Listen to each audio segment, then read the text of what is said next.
celebrates the feast of Our Lady of Lourdes and the healing day for the sick. Today we are privileged to gather together to participate in a webinar organized by the CROP, Crossian Consortium to reach out to the periphery for JPIC Commission members of our congregation with the topic and understanding of sexual minorities. Dear sisters, for the smooth relay of this webinar, kindly follow the guidelines. During the webinar, please keep your gadgets on mute. Video may remain on.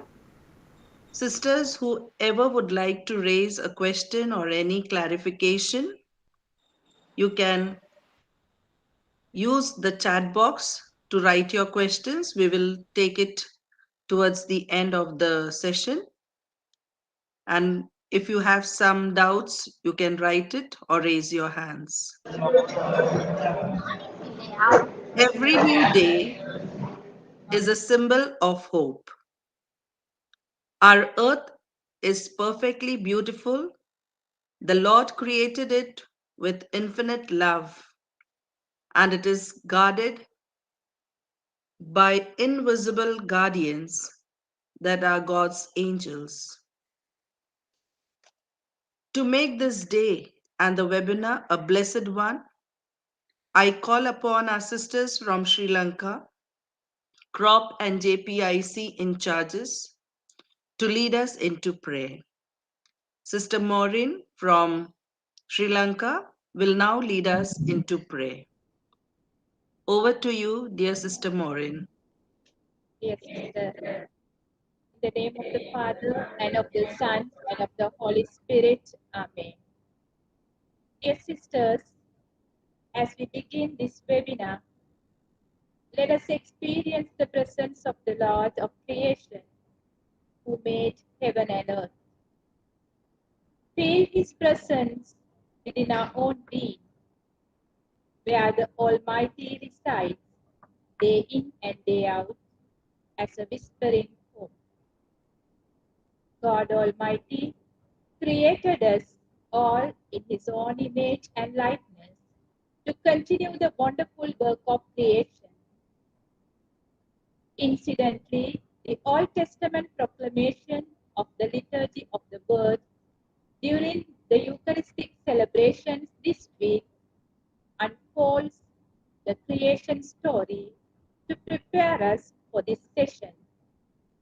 Let us pray for our brothers and sisters who are in need of our support and accompaniment in their journey of life. God, our Heavenly Father, we have come together in this virtual platform to accept and appreciate each person as a gift of yours. We thank you for creating us in your own image and likeness. Bless all of us who are gathered in this virtual platform in a special way. Also bless Sister Prema, resource person, as she is about to share with us her experience and knowledge. May your spirit guide and direct us to see the beauty of each person and to render our helping hands as we listen to this hymn.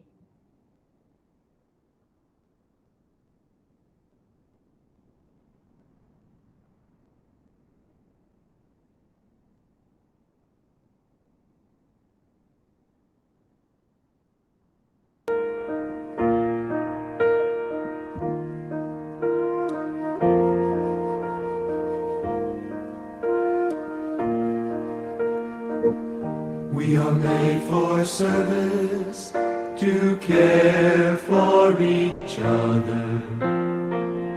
We are made to love each sister and brother with love that will live through sorrow and pain, a love that will never die with strain. God sent His Son to show us the way. One who shared His love every minute of the day.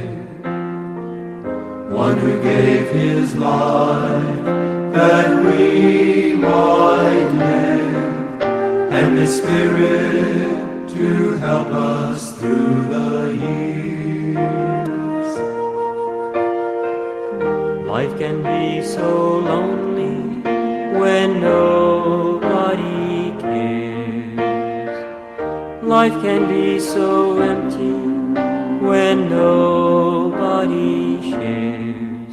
But if we give ourselves both time and again, the happiness of Christ will live within.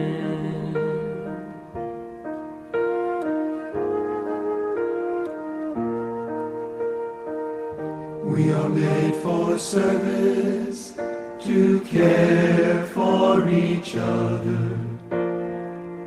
We are made to love each sister and brother with love that will live through sorrow and pain, a love that will never die with strain.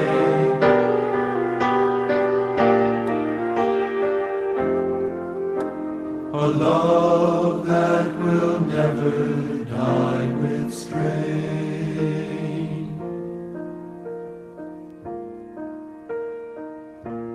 A love that will never die with strain.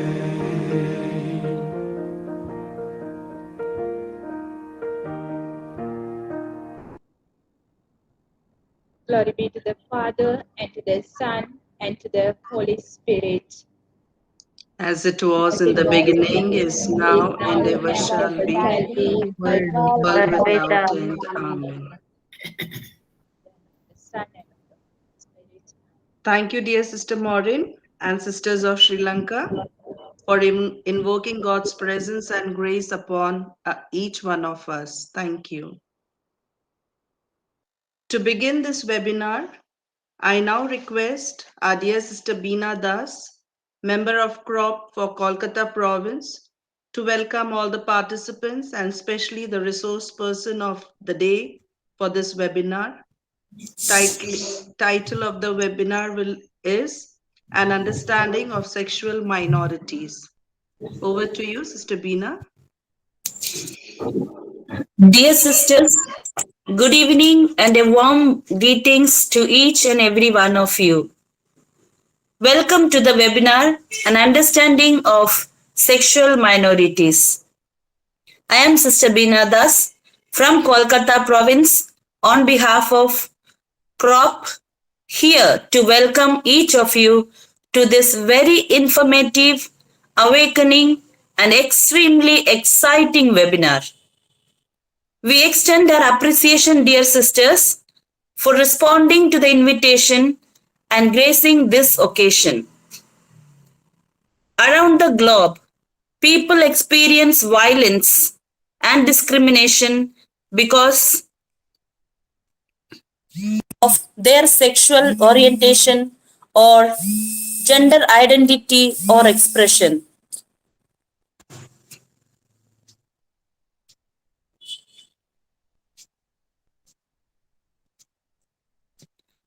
These people experience discrimination, harassment in house, workplace, classroom, and many more areas which our resource person will tell us. They are more often victims of hate-motivated violence. Dear JPIC members, you are one of the important face of our congregation who are instrumental to play a greater role in this matter of field to make this group inclusive in activities and give them their due dignity. At this juncture, CCROP has taken initiative to organize a webinar of this kind for our congregation JPIC members. On this special day, we acknowledge the presence of our general team members. We have our sister Rosalie with us. The CROP, she is the link person for CROP and JPIC Commission. We cordially welcome you, Sister Rosalie, and we are happy to have you to this meeting webinar. And very special welcome also to Sister Lucy Maliakal from East Africa, the provincial, for your presence with us. We are extremely happy that you have taken time out of your heavy schedule to be part of the webinar this evening. We extend a warm welcome to both of you. We value your presence today at this platform, dear members of JPIC Commissions of different provinces. I know you are all with delighted spirit to move to the upcoming hour of webinar. Cheerful welcome to the very important person of the day, the resource person, none other than our dear sister Prema. A well-equipped, passionate person with compassion for this special gender group. A person persistently kept pushing in on us to look at the flight of this group. It is none. She is our dear sister, burning with compassion. Welcome, sister. Affectionate welcome, and we are proud to have you as our coordinator in CROP. Without further ado, I invite Sister Agnes to proceed with the program. Once again, have a great and interesting evening with each other, especially with Sister Prema. Thank you. Thank you, dear Sister Bina. Before I proceed, I just want to give a short introduction. I'm Sister Agnes Joseph, belonging to the province of Amravati, a member of CROP for my province, Amravati. So I stand here on behalf of the CROP members and the JPIC member to humbly request the resource person of the day, Sister Prema, our coordinator for CROP, to guide and enlighten us with the topic and understanding of sexual minorities. Dear Sister Prema, the floor is yours. Wish you all the best. Dear sisters, kindly mute your gadgets. You can keep your videos on, as Sister Prema would be interacting, looking at you and interacting and sharing her thoughts and all her finding outs, whatever she has prepared for the day. So let us listen prayerfully and carefully to her. Over to you, dear Sister Prema. Thank you. Thank you, Sister Agnes, and thank you, Sister Bina, for introducing me, welcoming me, and giving me this occasion to address our sisters. I might be giving you some of the concepts, but I would like you to interact with me at the end of my session.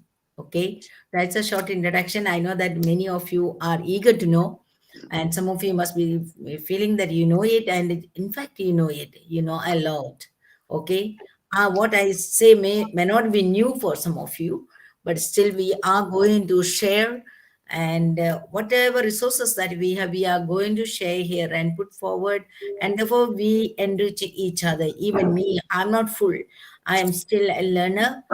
I will be having a lot to learn from you, because people behave in different places, different regions differently.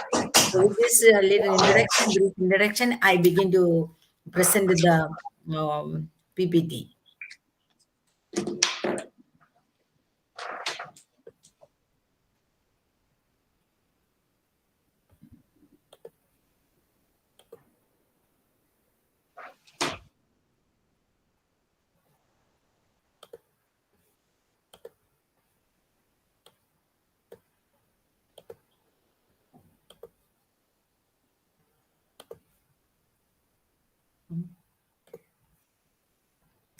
Is it come?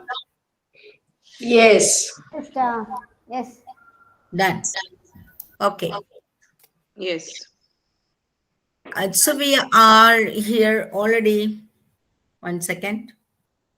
Let me hide this. Okay. So crossing uncertain to reach out to the periphery. The crop is here once again. Once again, welcome to each of you to this session. I just say that crossing uncertain to reach out to the periphery because some of you know, some of our sisters in the congregation, they know crop, but they do not know what is the expansion, what is the full form of it. So it's good that all of us know what it is, and especially the members of the JPIC being related to the crop so much, and also all the members of the congregation, because it's a special commission that we have formed. So recently we had this document. Many of you would have heard it, read it. This is the first phase of our synodality. And after the first meeting, first consultation, what is come out, it is put in this form, that is the document, enlarge the space of your tent. Coming from Isaiah 54:2. So have among yourselves the same attitude that is also yours in Christ Jesus. So that is what the demand of the church, that is the demand of Jesus Christ himself. And taking from enlarge the space of your tent, okay, who, though he was in the form of God, did not regard equality with the God something to be grasped. Rather, he emptied himself, taking the form of a slave, coming in human likeness. Philippians 2. This is our inspirational quote from the Bible, and it is the same inspirational quote that they have taken. The enlarge the space of your tent in the document. Therefore, I thought to remind ourselves, okay, what are we? What is inspiration that we are drawing from the Bible? And enlarge the space of your tent. If you look at the paragraph 42, the world needs a church that goes forth, that rejects the division between believers and non-believers. That's what we say, that salvation is for all. Okay. So there's no division between believers and non-believers. That looks at humanity and offers it more than a doctrine or a strategy, an experience of salvation. A coup of gift that responds to the cry of humanity and cry of nature. We hear this in the Laudato Si very often. The cry of the nature and cry of the poor are one and the same. It is not different cries, the same. Similarly, the cry of the humanity and the cry of the nature, we are not distinguishing as poor alone, but the entire humanity is crying today. We have heard just recently what has happened, the earthquake in Syria and Turkey. It's heartbreaking. So the cry of the humanity, not only the poor, once the nature is at stake, once the entire planet Earth is at stake, the entire humanity is at stake. With this little background, I'm going to just speak to you about what is the sexual minorities. What is sexual minority means, and who comes under that. Most of the social workers here will know what is the difference between sex and gender. Those who are not social workers, those who are in the educational field or the other, the social concept on that, or the understanding of what is sex and gender. Sex is only a biological status.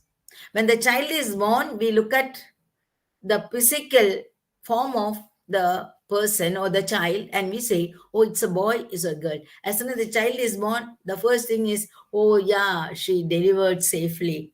The second question that we ask is to them, or the first question that we would ask them is, what is a child, the boy or a girl? And they will immediately will say it's a girl or a boy. Okay. So that is why Lakshmi Narayan, one of the trans persons, say, yeah, doctors say that I am a male or I am a boy, but I am not. So what is assigned, the sex assigned to us is a male or the female. But when it comes to gender, we speak often as a what's a gender. In all the forms we see gender, they are not asking what's the sex, they ask gender and we write male or female, but it's not that alone. But gender is something beyond the sex that is assigned to us. Gender is something that is dictated by the society, socially constructed rules and regulations, the expected behavior of the society. What are the roles of a male? What are the roles of the female? What are the activities the female should take it up? What are the activities the male should? The stereotype roles and activities given by the society. A girl should wear this and the boy should wear this. A girl should speak softly and the boy can make noise. The number of restrictions that is put. Today's reading, if you have listened, today's reading is the man was given the subjugation on women. So the patriarchy began then. Okay, based on that, several laws, principles are developed by the church and by the society. Same way, subjugate. God created everything, then you subjugate. It is for you to use. So the term subjugate is misused. We have to also remember when these descriptions and interpretations were given, either in the moral theology or in canon law or anywhere, it's all patriotic mind. The patriarchy is there behind every mind. And therefore, the idea of subjugation, and with that idea, if you look at our colonization, is also, it's the same. So it's a very interlinked. Okay, these are all webbed very well, roped well. Okay, that colonization, the colonization concepts. Okay, and that again came from the patriarchy. Again, that came from the caste system, color system, race, etc. So a lot of things are there. So the gender is something that is given to us by the society. Society tells us what the lady should get up early. Okay, so that's clear to you. Once sex and gender is clear to you, then I am proceeding. Once again about sex. A person's sex refers to his or her biological status as either male or female, whereas gender is the masculinity and the femininity. Okay. Now we have another two terms that you come across often.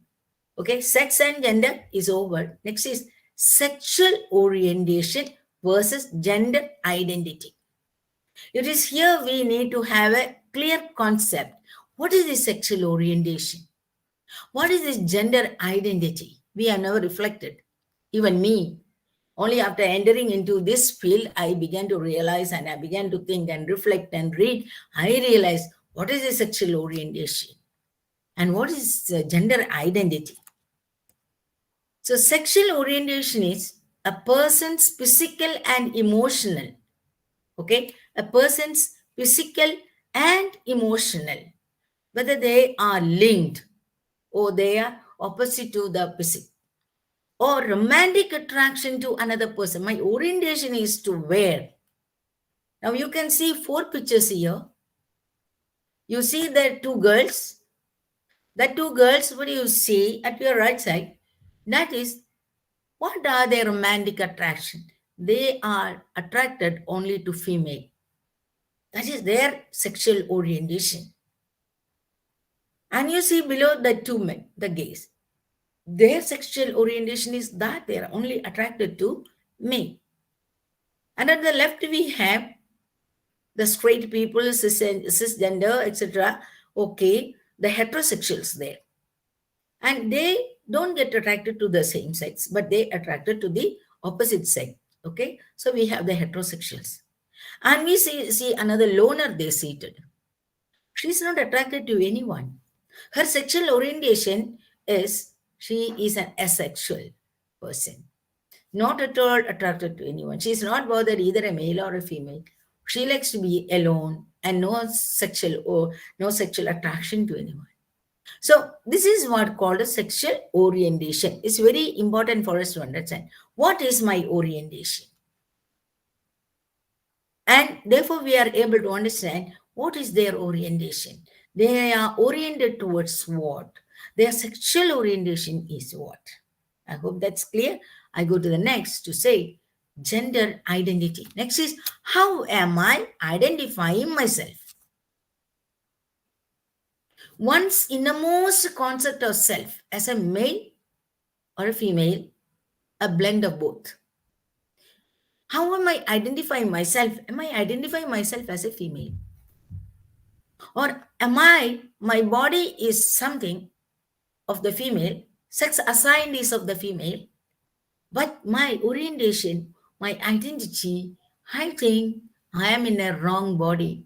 I have a female body, but my orientation, and I like to identify myself as a male. It's not liking my inclinations within. The deep within me, here the people tell me, sister, deep within me, my soul is something different from my body. My soul is something different. So what am I identifying? What is my orientation? What I like to be identified? And therefore, how individuals perceive themselves, how one express their feelings through their actions and talk and dress, etc.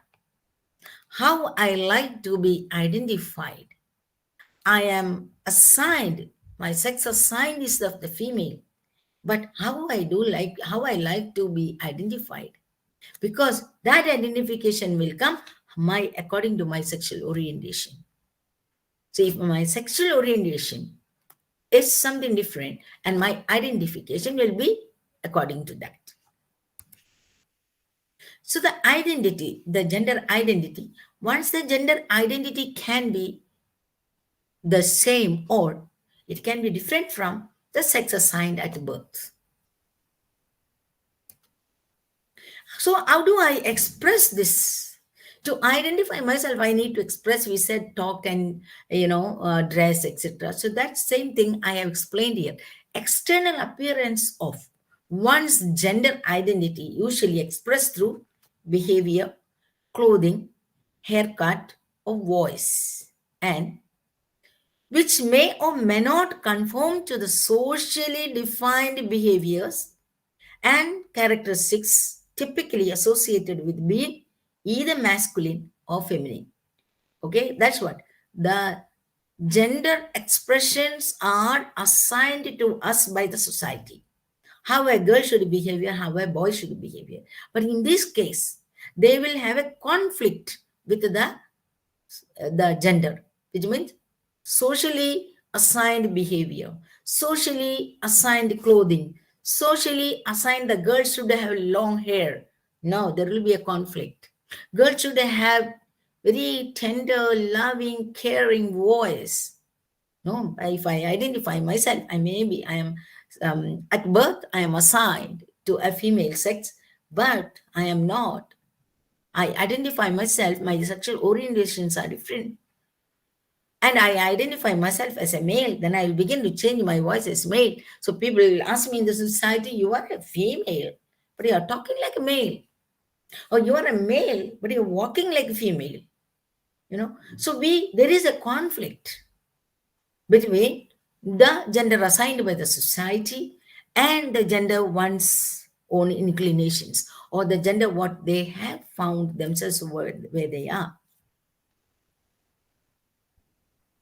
And you come across another word is cisgender. What is cisgender? Cisgender is you and me, okay? A term for people whose gender identify matches the sex that they are assigned at birth. So when I said sexual minorities, many of you must be wondering, what is the sexual minorities? Sexual minorities are nothing but LGBTQA++++. Okay, or LGBT+++. All right. They keep on increasing because people like to be added in different names and we respect them. So this is not ended in LGBT. This is cisgender. These are straight people like you and me. Okay, this is cisgender. So we behave, our behavior, our sexual orientation, our identification matches with the sex assigned at birth. They are called cisgenders and they are the heterosexuals. Okay, so we are straight people. We call that it's not the others are crooked. Okay, they are also straight people, but then normally in the terms that we use as straight people, okay, cisgender. So these are technical terms that we use. Now I am coming to what is LGBTQ. Many of you read here and there. Even me, I had a very poor concept on this. working with this group of people, then I realized, okay, this is what.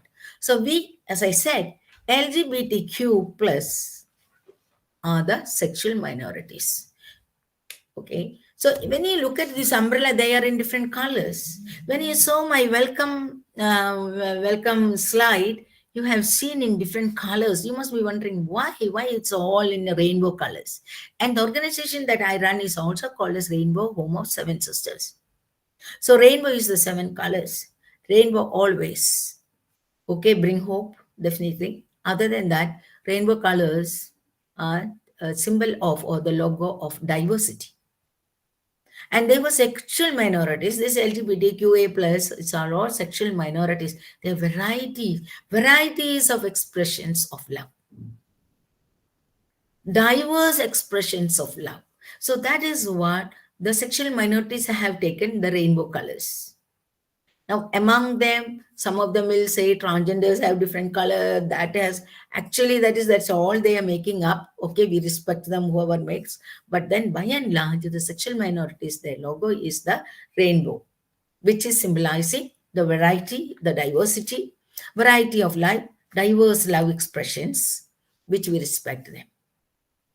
So all of these sexual minorities, we categorize them according to the gender orientation. That is why the LGBTQ.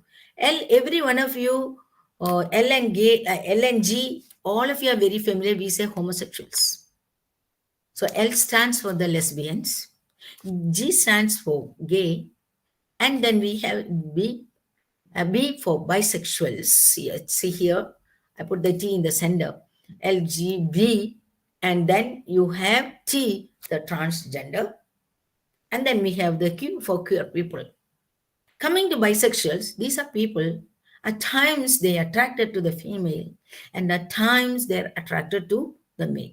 That's why this division is according to the gender orientation. So sometime I'm attracted, I feel I'm attracted to male.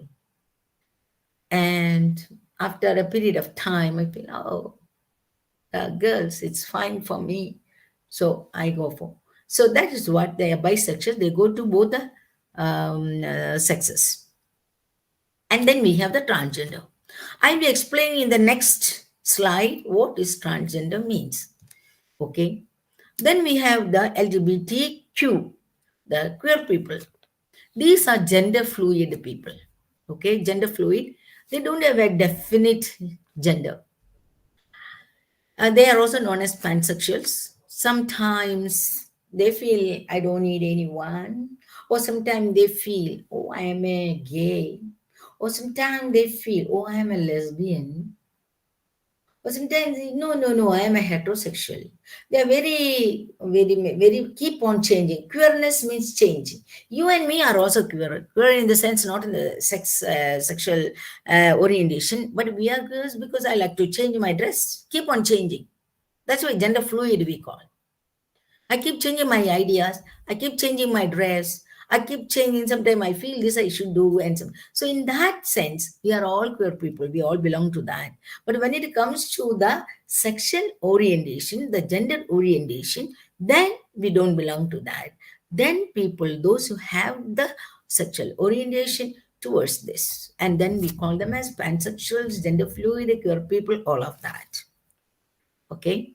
So I hope this is clear to you. If not clear, at the end of it, you can ask me. Okay. I'm not explaining how they are now and how do they feel. All that I'm not explaining here. I'm only explaining you the terms. And at the end of the session, you can ask me, how is that and how is this and how do you identify whatever you want, you can ask. Okay. I'm going to the next slide. This is the transgender umbrella. Okay, sexual minority umbrella use of LGBTQ plus. And then here we have another umbrella, that is a transgender umbrella. Who comes under transgender umbrella? We have the trans men and trans women. Now you might ask me, what is that? Trans men, they are at birth, the sex assigned to them is female. But the gender orientation, as I said, they say Sister, my soul is not female. My soul is saying something. You are in a wrong body. I am a man. And therefore, I get attracted to the girls. I am a man within. I don't like girls' dress. I don't like girls' headdress. I don't like the slippers what the girls wear. I like to wear shoes of the gents' shoes. And I'm a man. So I call myself as a trans man. And the women, trans women. Okay, what is trans women? They are born, sex assigned at the birth is the male. And they are transferred to a woman. So they are trans women. For them also the same. Oh, I'm born man. I'm born as a boy. But no, my soul is something different. I don't get attracted to the girl, but I get attracted to a male because I am a trans woman. And I like to be like a girl. I like to have, big top. I like to wear the skirt. I like to wear the frock. I like to have long hair. So they are called as trans women or the trans women. Okay. And we have another variety under the transgender that is non-binary. And that non-binaries are people. You will find them. We have a few here. They call themselves a non-binary. They might wear a shirt. Over that, they might wear a sari. And they tell me. And they may have beard, but they may have lipstick. They will have earring. They will have their mala like girls. And the headdress may be like girls. So they say, I just don't want to be either in a male box or a female box. I like to be in both the boxes. I am, sometimes I feel I'm a male, and sometimes I feel I'm a female. And these people very often I see, after a long period, they like to be in one box, either a male or a female. So then they will choose to be a trans woman normally. Okay, after a period of time, most of them get into it. There can be also changes in this, but what they are basically. They themselves keep evolving and discovering themselves, their sexuality. And then under the transgender umbrella will come gender fluid, which we saw the queer people, pansexuals, that they will come also under this. Then we have also under this umbrella gender masculine and feminine.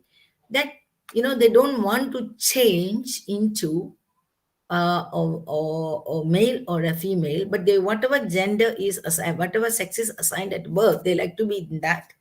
But they will be behaving like a male, or they may be behaving like a female.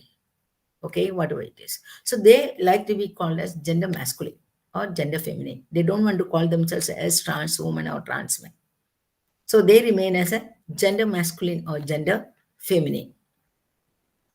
And then we have the intersex people, the Kinner Hijra, which we say always transgender, we are working for transgender, we are working for transgender. All of us think that transgender means only one group, that is this Kinner group that we see on the road. They come to the buses, in the trains in South, and I think in South they call it Aranivas or something like that. Aravani, sister.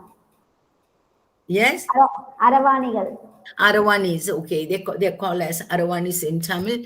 Okay, so they have different names in different states, but by and large in northern part of India, that we call them as Hijra or Kinna. They come to the buses, they come to the trains to beg. Okay, they are involved very much in the sex work. Okay, they're supposed to be intersex. Now I explain you what is intersex. They are born, we call, in olden days, we call it as eunuchs. And in olden days, we also call them as hermaphrodite. This hermaphrodite, now we don't use that term because it's very insulting for them. Same way eunuchs, we don't use, it's very insulting term for them. And therefore, we call them only as an intersex. And so in that intersex, that we have the Kinna Hijra people, and they go to the buses and trains, etc. How are they born? Now you might ask. And I say eunuchs, you know already.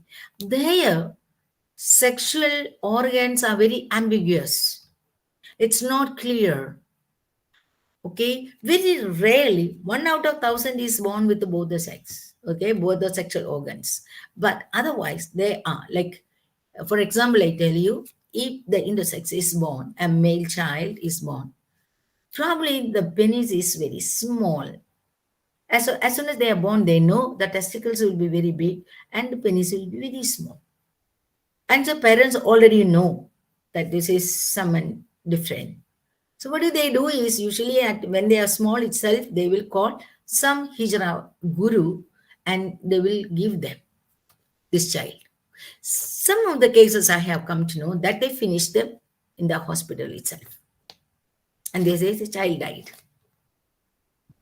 So there are different tricks being played by the society as well. They don't want to have an intersex child at home. It's shame for them. They have no right to live. So and so that way the male, and whereas they grow, when they reach their puberty, it doesn't grow. What happens to the penis? Sometimes it begins to descend. Once it descends, they do not know what it is. It goes into the it will look like the female sexual organ. And then they will go to some hospitals, some of the doctors, because they don't have much of an idea. And this is they will say that this will make it as a female child or will make it but the function will not be there, just as the other normal, like it's cisgender. Okay, so but they might develop, if they are male, they will develop the hair on their face. Their voice may or may not change, but their voice may be. So usually what the parents do, they will make them wear the male dress, but their voice will be like a female. So now here there is a conflict. And the child will feel very bad going to school. The child will be sitting in the school, and it is with everybody. Now, all of this, what I am explaining, all of them will have this tendency, especially those who come under the transgender umbrella. They will go and sit with the girls, and they will be teasing, there will be bullying. The parents will be upset. The teachers are upset in the school. There will be compulsion. Then the children will develop why should I live in this world? I'm not able to be myself. And they will have the tendency of committing suicide. 99% of the people whomever I have come across, all of them have got the tendency of committing suicide because there's a non-acceptance in the society, non-acceptance in the family, and they do not know what they are, why are they different. They themselves are in confusion. Okay, coming to the intersex as a female, what happens is sometimes they will have the sexual organs very ambiguous, as I said. Sometimes they will have urethra, but they may not have vagina, and therefore they don't have a uterus. They will have a very small breast growth. And so that is a female hijra or the intersex person. So intersex people are this kind, and they are, in olden days, we call them as they belong to the hermaphrodites, and they are also, we call them as eunuchs. But we don't call these two terms today. We call them only as intersex. And they are an organized group. I'm coming to the next slide on that. So I hope these are clear to you. This is a transgender umbrella. When the sisters, now very many congregations have started to work for the transgender community. And everyone say we are working for the transgender. That they are all working for the hijra community. This is the next slide. I'm coming. So who is this hijra? Hijras are a social group, part of a religious cult, and part of a caste who live mainly in northern part of India. It's also spread now up to Kerala. It has spread it now. They are culturally defined either as neither men nor women, or as men who become women by adopting women's dress and behavior. Now, this hijra culture came. A little mythology is there among the Hindus. That is, when Ram went for Vanavasa, all the people were upset. All the men, women, everybody went there to the forest. They stood at the forest gate. And when Ram was going to the Vanavasa, to the forest, he said, people of the land, please don't wait here for me. I will take long time. So don't wait here. All the men and women, please go back home. That was his concern for the people. When he said that, Everybody left. But there was a group of people who stayed. They were the eunuchs. They were the intersex people. We said we are not male, nor we are female. So we will remain. He told only the male and female to go. So they remained very faithfully. So that's why when he returned, he saw these people seated. So he gave them the blessing to bless others. That is why in northern part of India, they use this people, the group of hijras, they say that they are going for badai. When the marriage and new bride is come home, the new bridegroom is come home, they are blessed first by the hijra. And they get a lot of money for that. They get gold sometimes, they get a lot of clothes from them, they get a lot of money. And it's not just one hijra or two hijra, there will be a group of people who will be going for that. The main gurus and the chelas, they will go for that. And so that is why the hijras are this is a socially created group, also culturally created group, also religiously created group, these hijras in the northern part of India, other than the southern region. And these people, because the society do not accept them, they say, sister, what will we do? We have to earn our income. So we go to the buses to beg, that's all right. We go to the trains to beg, that's all right. We go to the families to bless, that's all right. And we go to the hotels, we go for sex work. These are all we are not accepted in the society. We can't do any other work. Even if we take up, people will tease us. They will not leave us in peace. Therefore, we can't. School, we cannot go. When we were studying in the school, people teased us. Teachers scolded us. So all of these, they were under stress. And today, if we look at the Hijra community, I say, this is a group of organized sector, in fact, where many of the religious today have got launched into working for the Hijra community or the transgender people. That we say transgender, when we say we have to be very careful, we are working only for the Hijra community. Probably that is an entry to work for the transgenders. That's the entry point. We say there's a gateway because they are the visible expression in the community that we see mainly. And therefore, for us, it's an entry point into their life. And this is a well-organized sector. They have a guru. They have also the disciples. Call it as chela in Hindi. They have also disciples. And they have enough money. There's no need for you to help them. There's no need for you to give food. There's no need for you to, of course, gift for a kind of, a relationship. Even food that we organize is for a kind of relationship. I do once a year. Therefore, we are in touch with them. We don't keep them away. We say that we are one with you. We respect you. We regard you.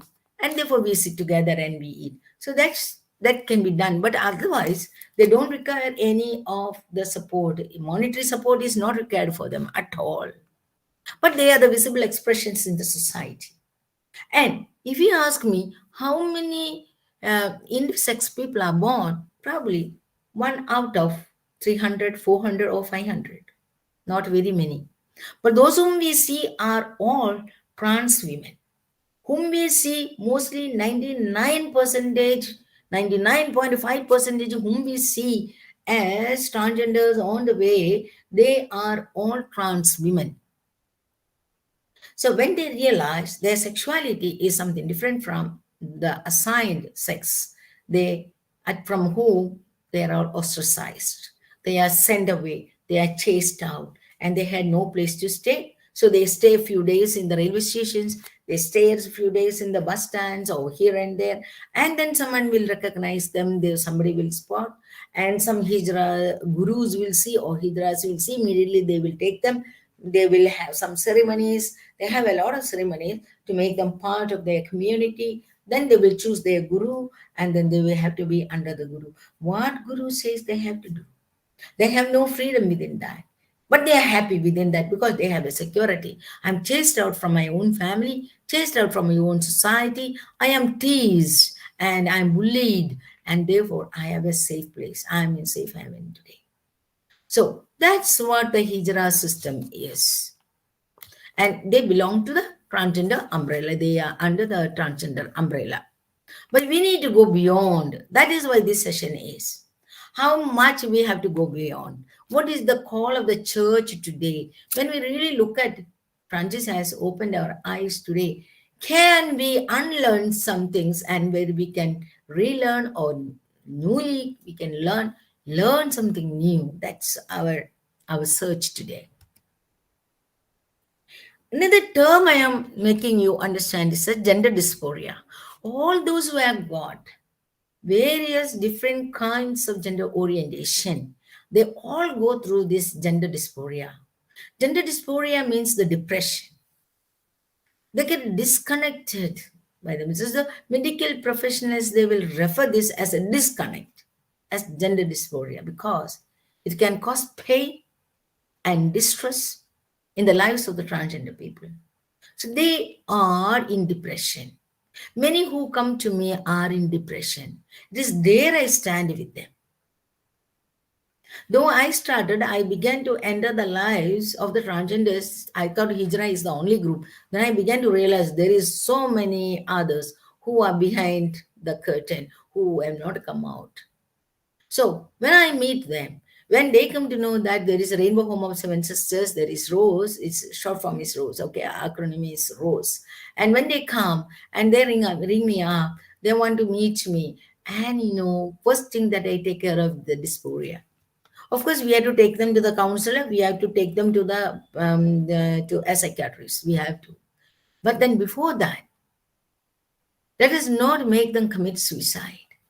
When there is a gender dysphoria, when there is a deep depression in them, their tendency is to kill themselves. So they will cut their hands with a blade. I have a case just recently came to me. Till last month, he has tried himself to finish him. So he takes medicine sometime extra. Sometimes he cut himself. A lot of things he does. That now that he is in touch with me, and I take care of him now. He is happy, is improving, is better, is doing his studies. Okay. So this is called, that intense pain what they go through is the gender dysphoria. And I see the suffering Jesus in them. Can we be with them? I know what they are going through. I know. They are also orphans. They are also people who have none to share with. They look for someone who will understand them, who will make them understand, who will embrace them, who will take them as their own. So sexuality cannot be pinned down by biological expressions alone, or with the psychology, or the life experience. It is the individual will decide what his or her sexuality is. It is not the society, it is not the parents, or none of us. So now this is another portion of it altogether. What do they do usually? Okay, when there is a trans man, they do not want the breast, so they will go for the top surgery. So the down surgery, very less we don't encourage at all. Okay, we don't encourage at all, because it's a very tedious process, and lakhs it will cost. But some, those who are in states and those who have access to that, they go for that. So GRS is the gender reassessment surgery. If from male to female, they go for the plastic surgery of the top operations. And the down operation also they want to make it as a female. So those are called as gender reassessment surgery. Today we don't call it a gender reassessment surgery, but we call it gender affirmation surgery. We affirm what is their gender. Okay, so these are two other terms that we come across. We also send them, support them sometime to go for laser therapy. For trans women, they have, because they are male body, they have the hair on their face, and they don't want, because they wear the girl's dress, they don't want to exhibit this. That is another big trauma that they go through. They go through depression then. So it's there you begin to choose whether you need to lose a life, or you give them a support that they go for the laser therapy. So they go for a few sittings of laser therapy, and this get cleansed. So that's one, the laser therapy. Usually they go, and they also take some of the hormones. So these are few things, the first state that we can say in that. Afterwards, they go for the gender affirmation surgery. Coming back to the thought of the church, reflections of the church today, that enlarge the space of your tent. Okay, some more reflections from that. Verse number 3, the chapter 3 says, towards a missionary synodal church. Towards a missionary synodal church. Listening to those who feel neglected and excluded. Who are those neglected and excluded? Immediately we think of the poor. But among the poor, there are several categories who are neglected and excluded. And in that, point number 38 or the paragraph number 38 says, the reports clearly show that, the synodal reports clearly show that many communities have already understood synodality as an invitation to listen to those who feel exiled from the church. I don't know how many of us can say, I'm working from 2016 in this field. Till today, I have not met a Catholic coming to the church of this kind. But I know a few of the Catholics who are going to the temples. Because churches, they have no place in the church. We are excluded. Is that something that the church established by Jesus? So the synodality has opened our eyes. Okay, who are those people exiled today from the church? And paragraph number 39 says, among those who ask for a more meaningful dialogue and a more welcoming space, we also find those who for various reasons feel a tension between belonging to the church and their own loving relationships, such as, who are these people asking for dialogue? Remarried divorcees, single parents, people living in a polygamous marriage, LGBTQ people. So these are the people who are looking for a dialogue. How can we come into the church? How can we practice our faith that is being inherited by our ancestors? Continuation of the same paragraph. Reports show how this demand for welcome challenges many local churches. People ask that the church be a refuge for the wounded and broken, and not an institution for the perfect. You remember what Jesus said? The doctor is for the sick, not the one has got the good health. So the church is for the wounded and for the broken. Then the church will be the voice of Jesus. Church will be the place for God's people. The wounded and the broken should experience that acceptance, love, care, and embrace. They want a church to meet people wherever they are, to walk with them rather than judge them. I belong to that. I know many of you also will be belonging to them. We judge them. And to build a real relationship through caring and authenticity, not a purpose of superiority. We feel we are someone who is so superior. We feel that we nuns are so holy. We feel that we have no evil and sin. At least I feel. When I work with them, I feel my vulnerability. So this is something that the synodality is making us aware. It's bringing up today the different churches, the different people, the different walks of life, the people from different walks of life. They are reflecting and they are bringing. This is the first report. And there is a new phenomena in the same-sex relationship, disturbing for Catholics and for those who consider it as a sin. There are Catholics in Lesotho, in Africa, who have started practicing this behavior and expect the church to accept them and their way of behaving. This is a problematic challenge for the church because these people feel excluded. So that's the report from Lesotho. Those who left ordained ministry and married ask for a more welcoming church with greater willingness to dialogue. They are also looking for dialogue. And we have also people, those who are with the same-sex relationship, living with their living partners. How are we going to respond to them? Now, recently, okay, Sister Leela, who is also attending this, she had sent me a link from Kerala. Kerala bishops, Catholic bishops, okay, KCBC, I think so, Bishop Conference of Kerala. They have a commission called Vigilant Commission, which is called as Jagrati Commission. And they had organized, based on this, they had organized a webinar on LGBTQ.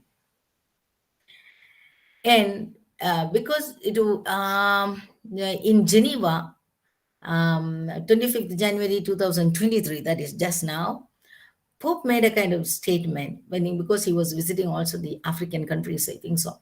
The head of the Roman Catholic Church unequivocally stated that being homosexual is not a crime.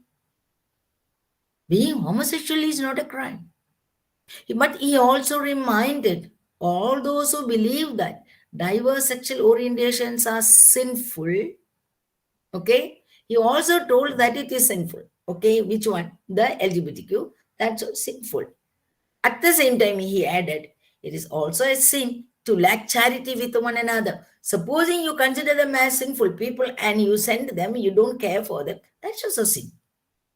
So he contradicted the statement. Okay, very diligently he did it. He said, being homosexual is not a crime. That's very clear. Though he stated that it is sin, it's not a crime, but it's a sin. But then you cannot also keep them as a sinful people. Not being charitable to them is more than that sinful. So Francis declared the Catholic Church can and should work to put an end to these unjust laws. There are in 67 countries, this law is existing that homosexuality is a crime. The law is existing. And he is asking, in the next one you will see, Pope Francis has criticized a law that criminalizes homosexuality as unjust, saying God loves all his children just as they are, and calling on all the bishops, Catholic bishops, who support the laws to welcome the LGBTQ plus people into the church. We are not worried about the sacraments, but we are worried about how we can sustain their faith in the church. Why did this? These are all lost sheep. How did they go? Where did they go? Where did they go astray? As I said, I know a few people who go to the temple because there is no structure. There's no one to question, but they want to express their religiosity or their faith. Okay? They want to have certain expressions. And therefore they go to the temple, they see a God who is infinite. That's why we don't see many. One shared with me, sister, I went for a Holy Communion and Father said, you are a transgender, please get out. So from then on, she has not entered the church. That's fine. So we have several kinds of people, listen to their stories. That's why they don't say what religion they are, many of them. They will always say we are Hindus. So today we have an invitation. With the synodality, there's an urgency created now to respond to these people, to embrace them, to love. Before the synodality already, Pope Francis had said, please embrace these as children of God.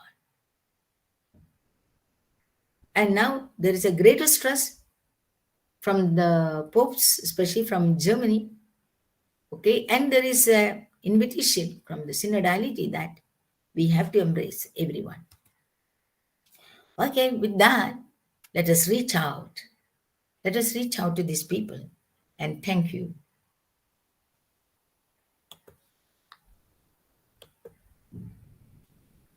Thank you, Sister Prema. Thank you very much for being so brief and at the same time, point to point and step by step with your PPT. You have been so clear, making us understand about the gender under one umbrella of 7 colors. Thank you, dear sister. Now, dear sisters, you all are free to please clarify your doubts or whatever questions you would like to ask. Please feel free so that we are strengthened by this topic and we move forward as CCROP plus JPIC as the commission to work together for the greater cause and the just cause. Sisters, you can unmute your gadgets and please do ask some questions so that this session is ours. Only when they are speaking, when you are asking, you unmute. Okay? Yes, yes. Unmute the microphone. Otherwise, your camera can be on, please. So Prema, Yes. I'm Irdaya. Yes. So you told what age exactly that the genital organ changes, sister? Pardon me? What See? age? Excuse me. Okay. At All right. what age the genital organ changes, whether by itself or by any injection? Okay. The transition. See, when the children, they are already at the age of like they begin to feel that they are someone different. And when they begin to go to school, a male child will be always have the tendency to play with the female child. And the teacher will be correcting, you are a boy, go and play with the female girl, with the girls. And that's a stress for them.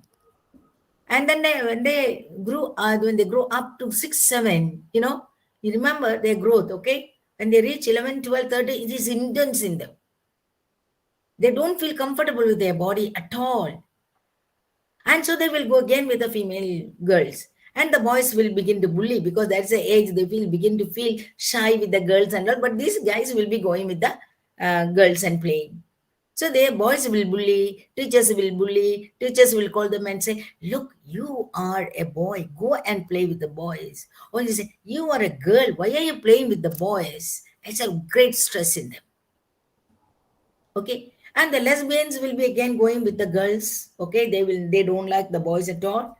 And there will be some of the boys only going with the boys and they don't like the girls. See, these are all extreme characters that you can notice in the classroom, especially. So, and when they are 15, 16, 17, 18, intense in them that my body is something different from my sexual orientation. My sexual orientation is something different from my body. The sex assigned to me is not the one. The sex assigned, only doctors say that I am a girl, but I am not a girl, I am a boy. So if you ask me, I will say, yeah, doctors say I am a girl, which means I'm not a girl. And up to 18, we cannot tell them that you are a trans man or a trans woman. No. After 18, they can decide, but that transition period, we have to walk with them. Once we recognize, we begin to follow them up with love and care, not with restrictions, not with the disciplinary measures. No. So only after 18, we can tell them that you are a trans man or a trans woman. And the changes or the hormone therapy, we encourage them only after 21, 22, 23, 24, like that. Well, the cases that come to us, we always encourage only that. And that also, we don't ask them. You have to take them first because they are all with gender dysphoria. Remember, they are with the depression. When they come to you, most of them will have the tendency of committing suicide. And they would have already attempted several times. So redeem them first from the gender dysphoria. This is the first thing. Without redeeming them from the gender dysphoria, you cannot take them for any treatment. So for that, we have to meet a psychologist. And the psychologist that should be not any psychologist. I am here trying to find a transgender friendly psychologist or a queer friendly psychologist, or we call it as a sexual minority friendly psychologist. Many of the psychologists are not able to deal with them, but there are a few. Once they handle a few cases, then they become experts.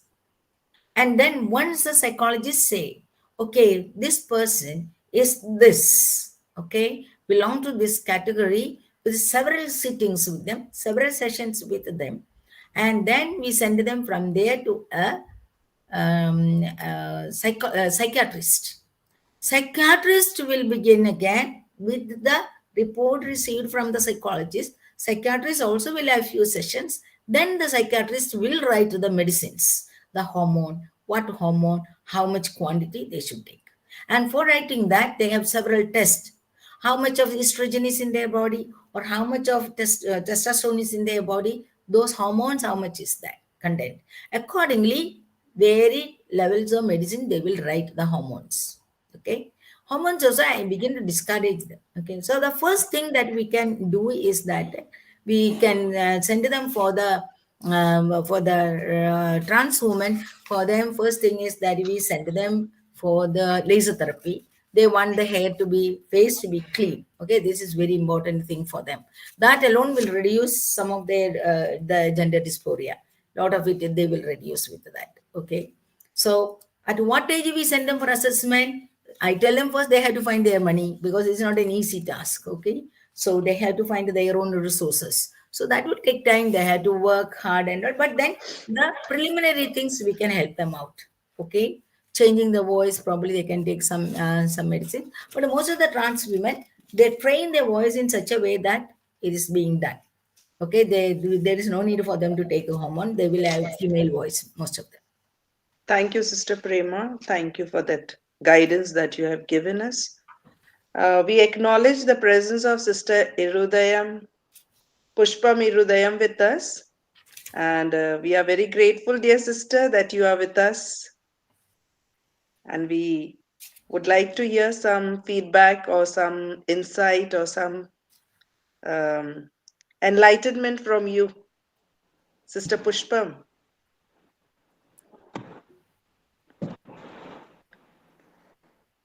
Thank you very much for the invitation Prema has sent to me. As I was listening to the whole thing, maybe I am listening to such a talk first time. So things were not very clear for me. Towards the end, things became clearer. And I was thinking, this case of the transgenders is not only for a particular group. I think all our sisters need to understand this, because if we are going to the peripheries, and is the mostly, I think these are the people who are pushed far behind. They need our care and concern. For this, I think all need to understand whatever you said today. For me, everything is not very clear. Still, I need to understand a little more. So I was just thinking, is there any way of giving this understanding to our sisters in general, not only social workers, but everyone, at least those who are interested? Is there any possibility? I was just questioning myself. Yeah, Sister Pushpam, there's not understanding the concept is nothing very to be surprised at, okay? Because I myself have taken at least 5 to 6 years to understand these terms. So you will also take time. I tell you, with one talk, all of you are not going to understand everything, all right? But what we had to understand is how much we need to take care of them, no? The lost sheep to be brought back. That's one thing, it's very clear, I suppose, okay? Then eventually when we begin to work with them, we will be learning more and more. Each one will have their own characteristics, okay? Then, as you said, how to reach out. This is an experimental group, this JPIC, Justice, Peace and Integrity of Creation group, because we just don't want things to go very negative. Okay. Therefore, we said that we will choose the cream of the congregation. That is what the JPIC group here, because the social workers will understand much better than anybody else. And JPSC is not only social workers, JPSC's commissions are formed with educationists and medical people, all from all commissions we have people here. So the CROP members decided that we will get a feedback from them. And now it is for them to decide in their provinces, whichever provinces want to have a greater understanding on this, they can always approach the CROP members and tell them.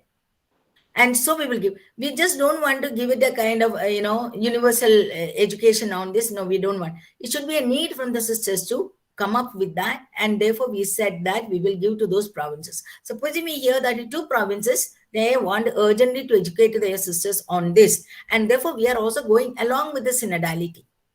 Okay, synodality approach. But if the general team, some of them may be listening, Sister Rosalie is here, if they decide that we need to educate our sisters in this, definitely we will give to the entire congregation. At a stretch we can give, or provinces wise also we can give. Okay. So the main aim of this is, our objective for this session is that to get feedback from the sisters. And I want to give you one more information. I'm part of the global network of Rainbow Catholics. Okay. Which we have also brought it up here in India, the Rainbow Catholics of India, which we changed slightly the name because there was another group that came into, and they want to have some kind of competition and possessiveness to that. So we changed into that Bridge and Embrace. Put it as Bridge and Embrace in India. So I'm one of the co-team in that. So actually Bridge and Embrace when I said that they wanted to address you all, then I knew that me, Sister Rosalie, and of course we discussed, and we know that we are not yet raised to that level when the Bridge and Embrace. Of course, there are other 2 people, and we welcome also some others to speak to us. But we don't have a basic understanding. The Bridge and Embrace come, we will all be in a mess like that, So we thought that we will educate our sisters on this. Then the Bridge and Embrace want to do the follow-up with us. They will be giving us some more understanding, and the catechetical level and all, we will be having different dimensions are there to look at it. So this is just a kind of basic thing that I am giving. I also want to tell you about this, about when we think of, okay, as per the moral theology still stands with, as today's reading is, okay, like only male and female God created. Okay, all of us know that. The story of creation is not the reality, all of us know, but still the moral theology is developed from that story. And therefore only God created on male and female. Based on that, they have created the moral theology. Other than that, all that are seen. Okay, now today the doctrines, Pope cannot change the doctrines without the vote. He should have majority of vote, then he can change the doctrines. Same way, one who has got the tendency of homosexuality cannot be ordained. As a result, we have a group of people who are ex-seminarians, because when they reveal, as per the doctrine, they cannot be ordained. There is also one brother he is an homosexual. When he revealed, he knew that he is not going to be ordained. So he remains, he has taken a private vow and remaining. He has taken the private vow of chastity. For me, working with them, I feel, if you are a homosexual, you are a gay, you are a lesbian, I am a heterosexual, all the 3 are sexualities. So in that case, we cannot change the doctrine, but what I'm saying is it should look towards that. People, those who are able to stay, then they should be ordained, or they should be in the religious life. But with all that things we have, because the another reason probably the church is also giving the restriction, because if all the men are together, the gay tendency people, they have more occasions. Same way we are heterosexuals, it's not because we are holy, because we don't have a chance of living with the men. Supposing where there is a chance of living with the men and women together, what would be the condition we know? Even without that, we know what's a church. So it's something like that. Okay. So we cannot say that we are all holy people. No, it's that. Another thing I just want to say that is there are primary sexual characters and the secondary sexual characters. Okay, primary sexual characters are the life generating organs of ours. All right, but the secondary sexual characters are like the beard, the voice, probably even the breast. That much the church has no objection. Okay, the secondary sexual characters can be changed, but the primary that they are restriction as per the moral theology. That's another. There's also another argument that goes on among the moral theologians. Supposing somebody has cancer, cancer of the eye or cancer of the breast, as per the church teaching, we are not allowed to remove any organs. But to save the life of someone, as per the doctors, okay, of the health, we are removing the organs of people to save the life. Similarly, if they have a tendency of committing suicide just because they are a trans woman and they did not have the operation to be a woman, and then they feel they go through that gender dysphoria and they might commit a suicide. Again, we need to decide whether we need to save life or we help them to do the operation. This is also between life and death. Sickness is also life and death. This is also life and death. So there are several areas where we have to see. So such theologians who are forward, they say that it is a life-saving activity. If you need to save life, we have to help them. We have to support them for the gender assessment or reassessment or assigned surgery. Okay, this is another clarity that I like to bring to you. Okay. Thank you, Sister Prema. Thank you so much, Sister Prema. And really, Sister Pushpa Mirudayam, we thank you, Sister, for sharing your view and putting such thoughts in front of us. Yeah, thank you, Sister. You're welcome. Sisters, please do share your insights too. You are free, not as question, but even your experience, adding to Sister Prema what you would like to say. Adding to Prema and Mr. Meti. Yes, Sister. Adding to Prema, just I would like to say, as we see, transgender, immediately our attitude will become more negative. See, as I'm working with the sex workers, there are so many transgenders I meet. There are a variety of people I speak. One day I brought them here to give some we had some program, no? But we ourselves, when we look at them, no, we show a lot of indifference. I think this talk is what Prema spoke is to have an attitudinal changes within. How do we look at this type of people? Then only we can speak in the church or anywhere, no? Today, that is more important. How do I look? How do I relate? This type of, when I hear, no, LPGT, immediately our attitude becomes very negative. We don't even look at them. So this is the... Yeah. Yes, Meti, responding to you, you're very right. You have brought a very vital point in saying that, okay? Many of us suffer from homophobia. We don't want to look at them. We feel very dirty because we're all very clean people now. We destroyed the Mother Earth the same way, cleaning everywhere, destroying all the plants and trees and all animals, everything. We destroyed the earth. It's something like that. These are people, we feel very dirty, we are clean people.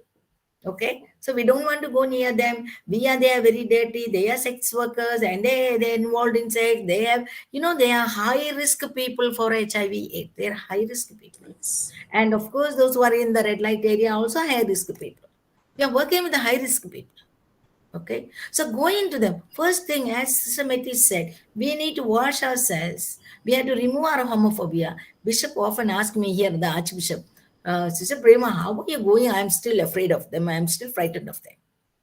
Okay. So many of the people, when they see, and many people discourage me, they say, even our Catholics and people, those who know, they say, useless people, don't work for these useless people. They always tell, they keep on discouraging. I have come across very, very few people who tell me that Sister Prema continue to work for them. That are some lay people. But many others, those who tell me, uselessly you are working, you're simply wasting your time. Spend your time on something else. And I feel this is worth. I may not receive any reward. I won't see any result. But I know that a drop in an ocean that I do. And Thank that's you, what all of Sister. us are called. Yeah. Yeah, thank you, Sister Prema. Thank you, Sister Meti, for that vital question of yours. And sisters across our country, we have sisters from East Africa and other countries, Sri Lanka. Would you like to please voice or share some insights, some ideas? We will be very happy.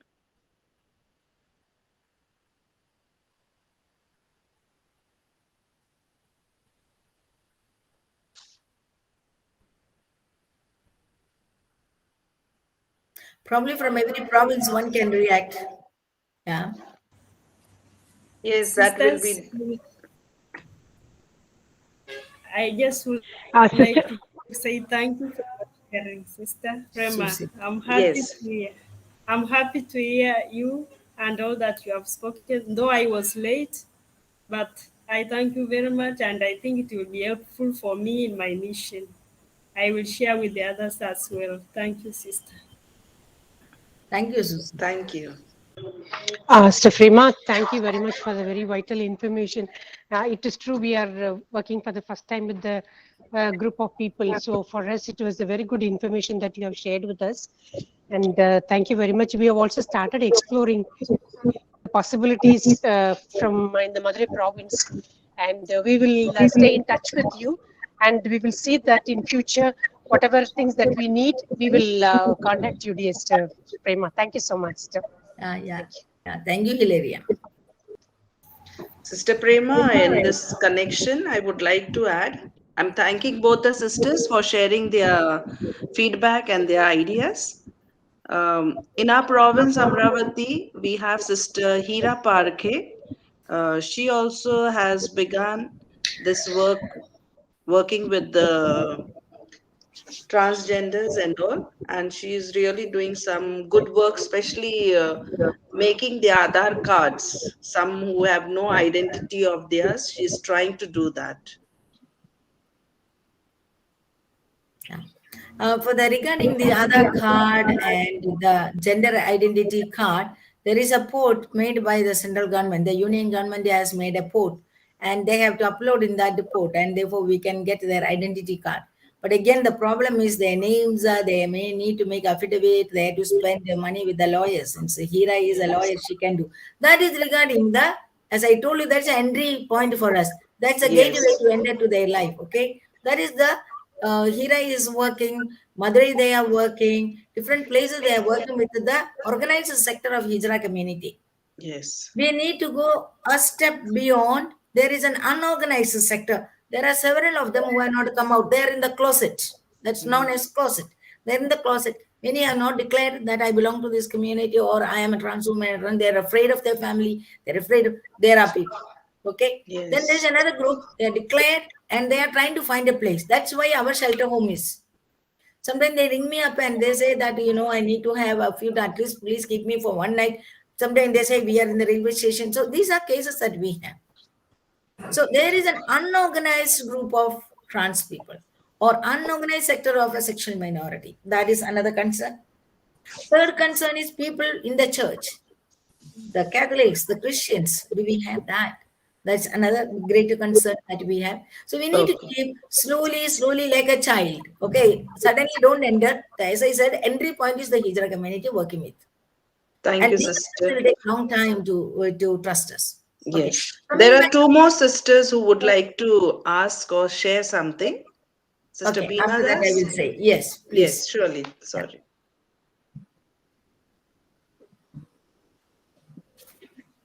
Sister Beena Das, over to you. I can see some two persons would like to speak. No, two sisters were speaking at a time. So okay. it was not clear. Yeah. As we have 10 minutes more with us, may I request Sister Rosalie to speak few words to enlighten us, Before, to before encourage us Sister to, Agnes, before yeah? Sister Rosalie, I want to tell the group one more thing, Yes, that is, sister. we are creating a support group. Okay, that's Okay, for the yes. Catholics. With the Bridge and Embrace, we are creating a support group. I'm already forming. You need to get the permissions of your bishops. Okay, before we start any new ministry, we need to inform the bishop, and we need to get the permission of the bishop. That, keep in mind that. Okay, so with the permission of the bishops, archbishops, and cardinals, we are creating a kind of support group in Goa. We have already begun. Two of our sisters are there in the support group. Okay, and this is what we are trying. And in the support group, I am also involving that father who gave the session for the on LGBTQ in Kerala. He is also in our group now. I have put him. Another person from Bangalore, another person from Delhi, another from one LA person from Pune. They are all part of this support group. And in Goa, we are creating. Once that we take a step forward, second, probably depending upon our congregation response, we will take the entire congregation. And maybe we are the people who are going to evolve support groups in our own places, but listening to your bishops, whether your bishops are positive about it. That's important. Okay, so that's one thing. But then individually, unofficially, you can always help them when you come to know, especially in schools and colleges. There are several cases. Please keep that in mind. Second thing is that in Bangalore, probably we'll be starting. If you find that, I think the Bishop of Bangalore, okay, they are a little positive, we heard. So we are also trying to get the vibrations of the bishops and going to be in the pan-India level. We are trying to give the support groups, creating support groups. Okay. And in schools, it's very important to educate your staff. In colleges, it is very important to educate your professors. Okay, in all levels, it is very important. Don't give to the children, but you need to educate your teachers. That therefore you can avoid a lot of unnecessary challenges that are arising from here. Okay, and the trans that is a secondary that I'll be talking to you. But mainly, the teachers should be given awareness on these colleges. And anytime anybody wants, you can always approach us. The crop is ready to help you all. Thank you. Thank you, sister. So now I request Sister Rosalie to please express some views, some encouragement for the JPIC Commission and also for the CROP Commission. So thank you, Sister Agnes, Yes. for the invitation. Okay, I wanted to respond. Kept it towards the end. Yes. So first of all, I thank all the participants, CROP as well as from members from JPIC. I think altogether towards the end, as Prema was finishing, by 2:30 we had nearly 40 members. Now it was reduced to 33. It's okay. So 40 members. It is good number, and they have participated. I'm happy about it. And as Prema said earlier, we had restricted to CROP as well as JPIC members, and then maybe a few invitees like that. So it was a good meeting that we had together. Next, I thank Sister Prema. She has taken all the trouble and very fluently and very lucidly you have explained the terms and a brief explanation for each group. What is sexuality, what is sexual orientation, everything. I think it is clear, may not be, and I felt Mr. Prema was little hurrying. Okay, you were going because what I noticed is unless you are very attentive and you know the terms, those are arts and are not familiar with all the terms, it may be a little difficult. That was one little comment I wanted to observe. Okay, maybe next time when you give, like all may not be exposed to those terms. Okay, hermaphrodite and all that, all those new terms. So it could be a little. Otherwise, the concept was made clear, according to me. And Sister Pushpa also said, we need, okay, it has to be still to be understood, not only see by all. That was one thing. Anyway, the initiation, the initial program that you gave, the lecture that you gave, it was useful. And I congratulate Prema taking all the trouble within a short period. It has been explained. And as she also mentioned, maybe she was telling from 6 years or even earlier, she have been trying to understand it and take it to the heart, know more about it. And also in that ministry that we are taken up, she has a lot of chance to come in contact with the people, so get to know them especially, and also other exposures are helping her to have better understanding of this whole concept and the mission industry that she is involved in. So, and we have this resource person with us at any time. As she said, CROP specialist Prema is open, available. So it is up to the participants representing your province or institutions. You are welcome to avail her services so that many are benefited, starting with our own communities, our own sisters in the province, and our lay collaborators in our institutions or in our centers. All these are very important. And to say about my own experience, earlier when I used to see this transgender paper, I used to get a kind of little aversion.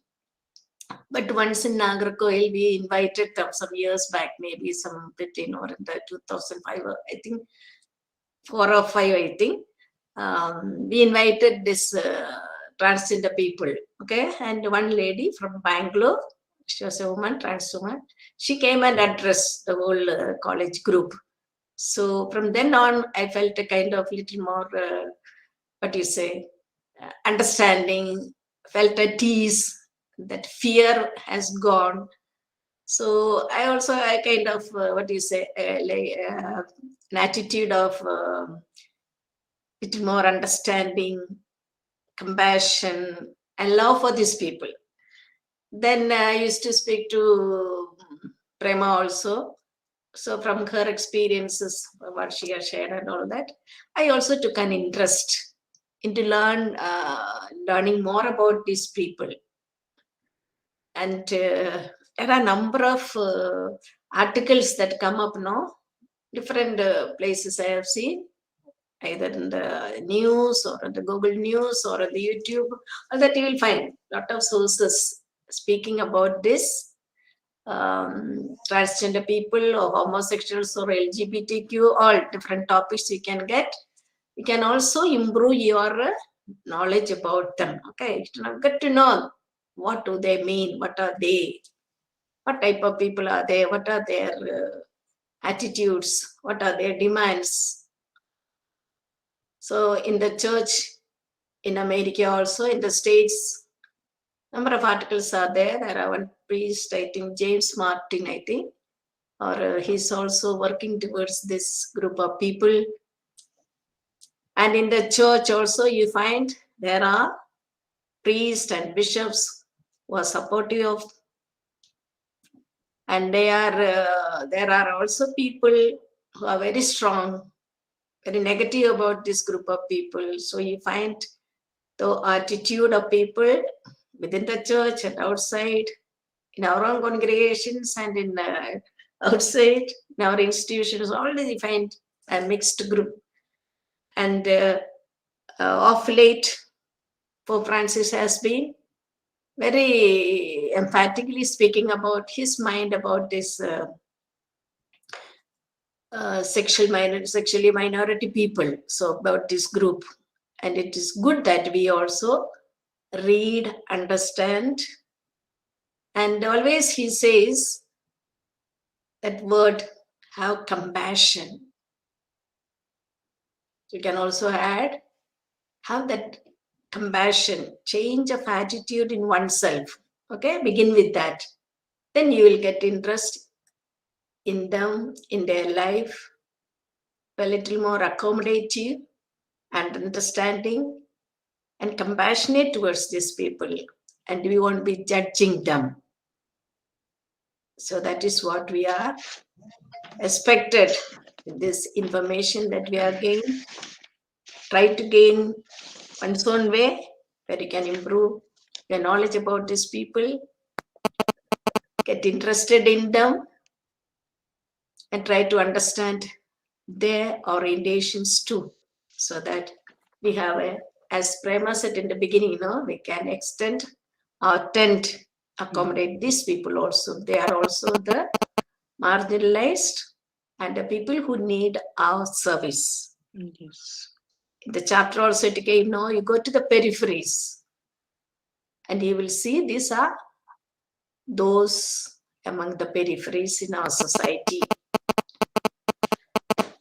So I thank all of you participants for your patience, and we are here for nearly 2 hours and 4 minutes, though we started a little late, but I understood all have been persistent and patient to listen carefully. So once again, thank you. Also thank the MC and those who said prayer, welcomed all that members. So thank you, my CCROP members. Thank you, JPIC members and other invitees. Thank you. Thank you, Sister Rosalie, for your support, your encouragement, and always being with us to work together. And thank you for guiding us to look forward with positivity to work for the people on the peripheries. We thank you. And today we thank our special day where we celebrate the feast of Our Lady of Lourdes, a prayer for the sick. We also thank the presence of all our sisters in our congregation who bear the name of Lourdes. We pray for them, and we prayed for them in a very special way for Sister Lourdes from Trichy province, from Sister Lourdes who need our prayer from Pune province. Let us continue to pray and keep all of them in our prayers. Sister Prema, as we are towards the end, can I now plan to wind up?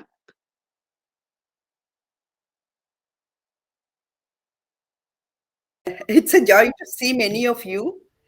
And it is as we were talking about, this is the essence of our congregation who are working with the people of periphery. So today it was a real encouraging session that all of us could listen to Prema.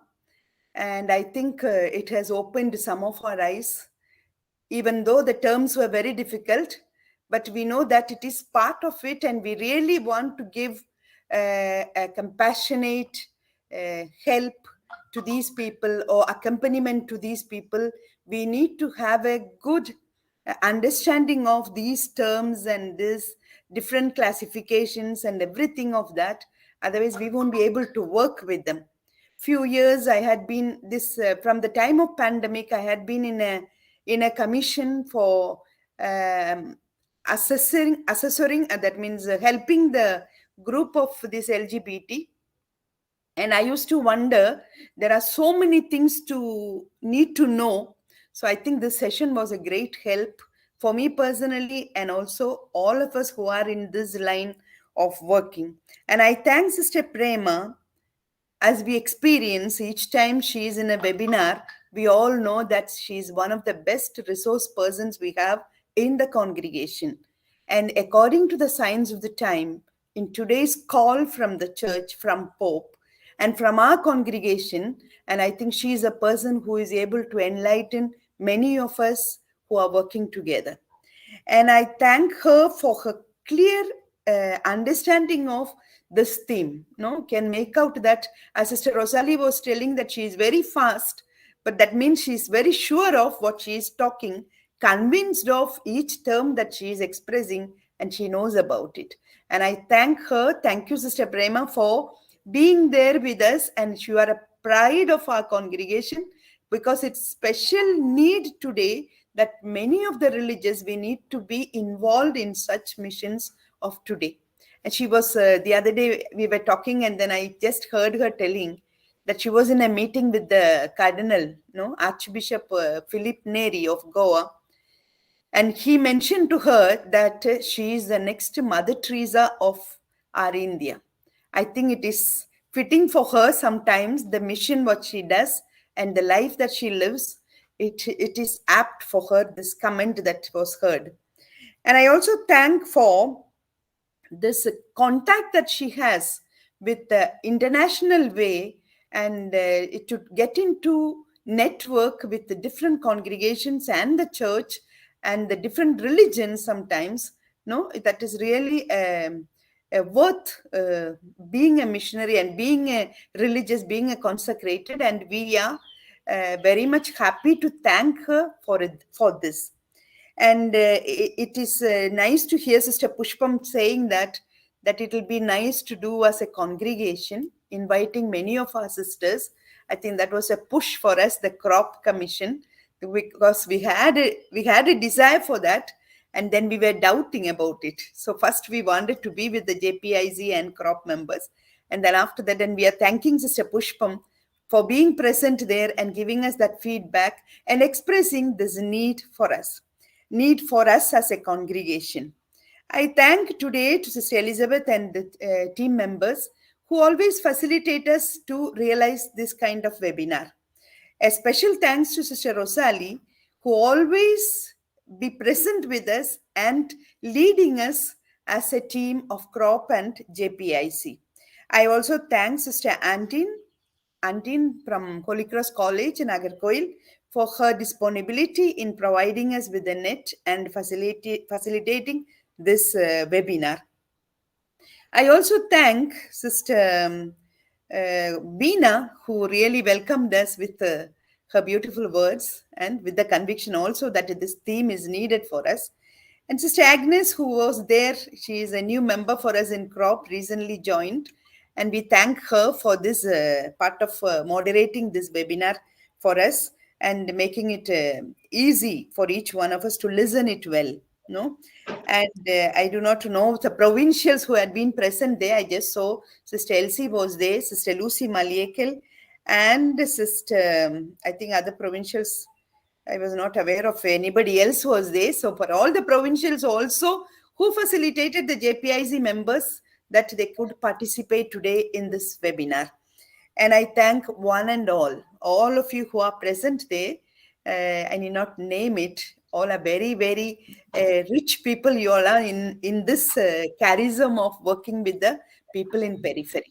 So let us keep together, hold hands together, put our hearts together so that our congregation can go ahead, giving the priority for this people of periphery. So thank you very much to all.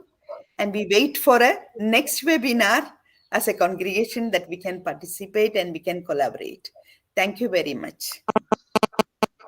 Thank you, dear Sister Pushpa. Thank you for being so kind enough to thank each and everyone. And once again, I thank Sister Prema, Sister Rosalie, Sister Pushpa Mirudayam, and all the sisters of all the provinces, all the delegation, for being present today for this webinar and for making it a success. Sister Prema, I leave the talk to you. If you would like to say a few words before we leave, we have really spent this valuable time with one another for a big, almost 1.5, almost touching 2 hours. Thank you. Yes, Sister Prema.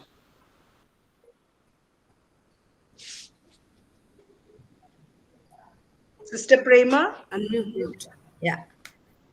I think I have said most whatever I have to say. So before we say goodbye, you can just bless us so that we go with the good vision Yeah, And no, I'm we're happy back that again. several people, almost 40 people, as Sister Rosalie said, I Yes. also saw 40 members participated in this.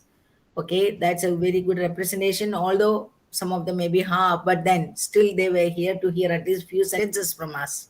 And there are quite a many, almost 25 people were throughout. Yes. That's also good enough for us. Okay, now I think we need to wait to definitely Sister Pushpam has voiced out the sound, the voice of the congregation is there with Sister Pushpam that we have got. But then we will still wait for the JPIC members. What do they feel? If the JPIC members come forward, as we said, that we are ready to initiate them once again. All the members of your province, all the members of the congregation, we are ready. Okay, that there is no saying no to that. So when everyone is free, we will look for a time that everyone will be free there to attend. At least 75% of the sisters in each province should be attended. 25% we give margin because maybe some sick and some emergency cases. Otherwise, the rest of them can attend.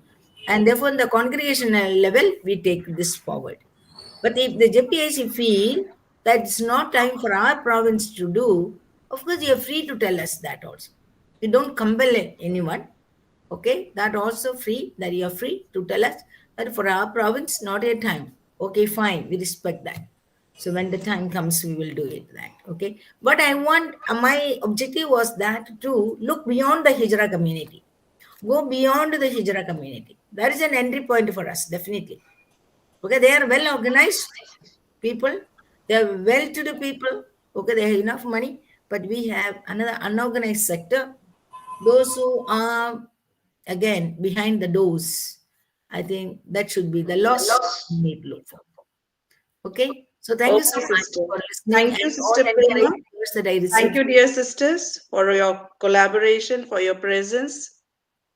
Let us move forward with this vision to understand one another, understand ourselves.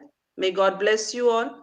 Have a good night, good afternoon, and good morning, good day to all. Thank you. Thank you. Thank you. Thank you, Sister